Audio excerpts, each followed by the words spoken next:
जिंदाबाद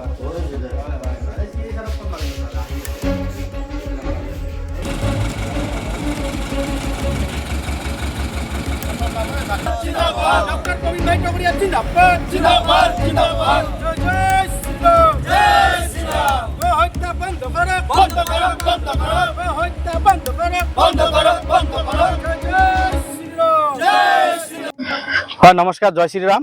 মই মানিক ৰায়, ৰাষ্ট্ৰীয় বজৰং দল ধুবুৰী জিলা সভাপতি। আজিৰ ঘটনাটো হ'ল আমাৰ বটেৰহাট হাইস্কুলৰ সন্মুখত আমাৰ হিন্দু ঘৰত এটা গৰুৰ কাণ দিছে দুষ্ট চক্ৰই।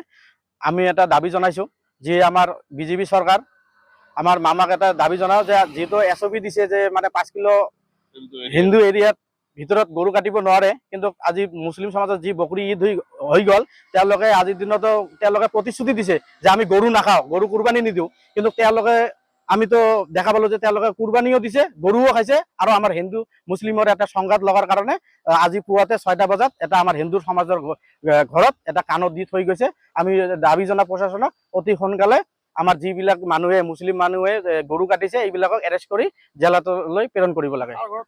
এইটো আমাৰ কৰেণ চন্দ্ৰ অধিকাৰীৰ ঘৰত, বটেৰহাট হাইস্কুলৰ সন্মুখৰ স্কুলৰ সন্মুখতে যিটো ঘৰ আছে তাতে।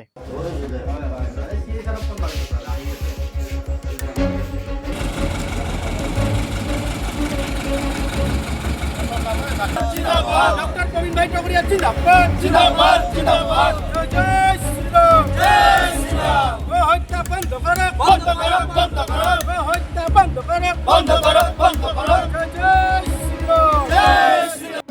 হয় নমস্কাৰ, জয় শ্ৰীৰাম। মই মানিক ৰায়, ৰাষ্ট্ৰীয় বজৰং দল ধুবুৰী জিলা সভাপতি। আজিৰ ঘটনাটো হ'ল আমাৰ বটেৰহাট হাইস্কুলৰ সন্মুখত আমাৰ হিন্দু ঘৰত এটা গৰুৰ কাণ দিছে দুষ্ট চক্ৰই।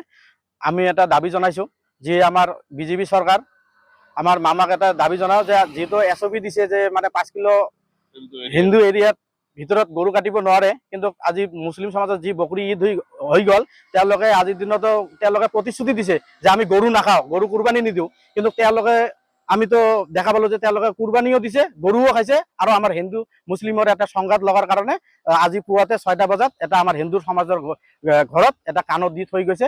আমি দাবী জনাওঁ প্ৰশাসনক অতি সোনকালে আমাৰ যিবিলাক মানুহে মুছলিম মানুহে গৰু কাটিছে এইবিলাকক এৰেষ্ট কৰি জেলালৈ প্ৰেৰণ কৰিব লাগে।